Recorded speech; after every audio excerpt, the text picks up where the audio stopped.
We got Kevin Coleman of the Debbie Royale joining us today, and you can find him on Twitter at DuBois22. Kevin, happy to have you here. Kevin, if you have not met him or you don't follow Debbie Royale and you are interested in Debbie, definitely go check them out. They're a podcast that I enjoy. Who do you got for us? I went Caleb Williams, USC quarterback, and I think for a bunch of different reasons. When you're looking at him, he's a sophomore, so he's 2024 eligible, 6'1", 215, 5-star. Everybody wanted him when he came out, but right now, I mean, he's thrown for 874 yards, 8 touchdowns, 0 interceptions.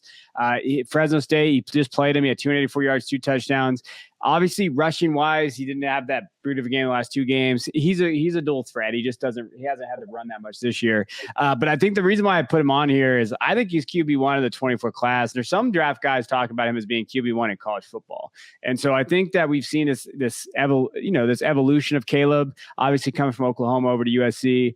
I have his all 22 film. So my job this weekend, I've been breaking it down because I'm going to do a video for our show of Caleb, and he has improved so much as a passer. Like, just his ability to make throws on the run, get his feet set. His mechanics are so much better. And when you just look at his arm, he always had the arm talent. It was always his mechanics that we were worried about. But he's developed so much as a passer this last year, and he's still got a year to go. Like, when you're going to look at him, he's in the system for now 3 years or 2 years, 3 years next year when he's there. I mean, realistically, he's probably, him and Stroud are the Heisman candidates right now. Like, and I mean, and I think USC, because of Caleb, could go to the playoff. This first year with Lincoln, even though their defense is suspect, they're going to beat Utah twice.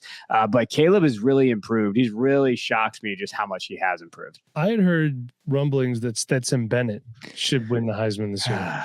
You're just going to make me mad now. That's what you're going to do. Stetson Bennett. Not trying to make you mad. I'm just telling you what I heard yesterday. I don't agree. I think he sucks, but whatever. I hate Stetson Bennett, and that's just I think he's one of the most overrated players in college football. I think he threw 16 times yesterday. Like, he's not pushing that team to the championship. No, Stetson Bennett is overrated, but to his credit, he's played well in that Georgia offense. But Caleb is just, when you're looking at Debbie and you're looking at NFL prospects, I mean, Caleb, we worry about quarterbacks a lot, but to me, it just comes down to 3 guys right now. It's Caleb, CJ Bryce, and then maybe if you want to throw in Quinn Ewers, he's hurt now. You know, obviously his shoulder sprain looks a bit better than we thought it was going to be, but in reality, it's those 3 guys. I have a question for you about Caleb Williams. So he's 6'1". Are you concerned about the size? And the reason I ask you is this: Tua is 6'1", Jalen Hurts is 6'1". Those are 2 guys that have balls batted down. They're not the tallest quarterbacks. Tua even came out and said, "I can't see the best." Does the height concern you, or do you think his athleticism and his overall skill set make up for that? Well, you're talking to a guy who thinks Bryce Young is QB1, so height doesn't really upset me very much. I think not me. I can tell you that. I think when you're looking at it from this perspective, I think he's fine. I think his athleticism and everything is there is going to do great. Maybe a few years ago, but NFL is looking, he's Caleb. Like, the NFL has done this with their schemes, overall, everything. Like, Caleb is the perfect NFL quarterback now.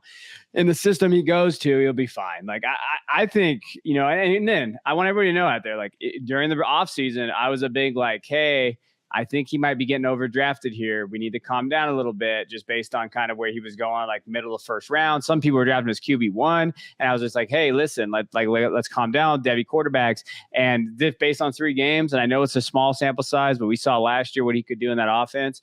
I'm all aboard the Caleb train. I think that he fits well for fantasy. Okay. And that's obviously what our end goal here is, to get guys that are going to be good on a fantasy team, but they do have to be good on their NFL team too. So is there anything else on the film that you think stands out that puts him above anybody? Does he have superior arm strength, you think? Is he like the most accurate quarterback? What about reading his progressions too? Because I think guys that come from the Alabama-Oklahoma scheme tend to lock on their first reads a little bit. So one thing I highlighted in his film study when I was doing it, his progressions have gotten, that's the area that's gotten so much better. Like, his progressions. That's big. Yeah, I mean, his decision making, he doesn't have any interceptions this year. And when you look at it, I don't think he's had a lot of interceptable balls. Like, when you watch what he's doing, he's got Jordan Addison there, Mario Williams as well. But I think he's improved. His arm's always been there, so that's never been a question mark. I think his decision making was always a question mark, and kind of how he let the offense come to him. He got banged up a little bit last night. He got hit, had some adversity. Fresno kind of pushed him, and they were attacking him, and he stepped right in there in the second half, and he kind of elevated his game. Now, when he plays Utah, that's gonna be the game. Like, I don't think they really play anybody else also not good at their schedule. So Utah's going to be their best defense that they face this year. And I think that's going to be, hey, can he have that adversity? Is he going to be able to do it? I think that's the biggest question mark. Kevin, tell everybody where they could find you and what you got going on before we head out. Yeah, you can find me at Twitter at DuBois_22. You can find some of I'm doing a college big board right now, top 36 prospects of the 2023 class for football guys. That's a weekly article. Yeah, it's the Debbie Royale every Tuesday nights, but you can find it on every Tuesday nights, 9:30 Eastern, but you can find it on any podcast, Spotify, iTunes, wherever the hell else you listen to podcasts there. You can find us there. But mostly just find me on Twitter. Let me know if you have any questions. My DM's always open for any type of thing football related. Please don't send me weird pictures. And then I'm here for you. I'm here to get back to you. Talk a little bit. What exactly was that you released this summer? I forget what you called it, but holy crap, it took me forever to read it. And I'm a fast reader. Yeah, so we have something called the Debbie Manifesto, and what we did early on is we did depth charts before anybody else had them in January, and then we just kind of added on to it. And so we have highlighted Debbie players, we have their schedule breakdown for every Power 5 team plus Notre Dame, and then we did not a group of 5 guys. We have rankings for them. We had spring battles, which we did pretty good on. So I think it was over 55 spring battles that we went over.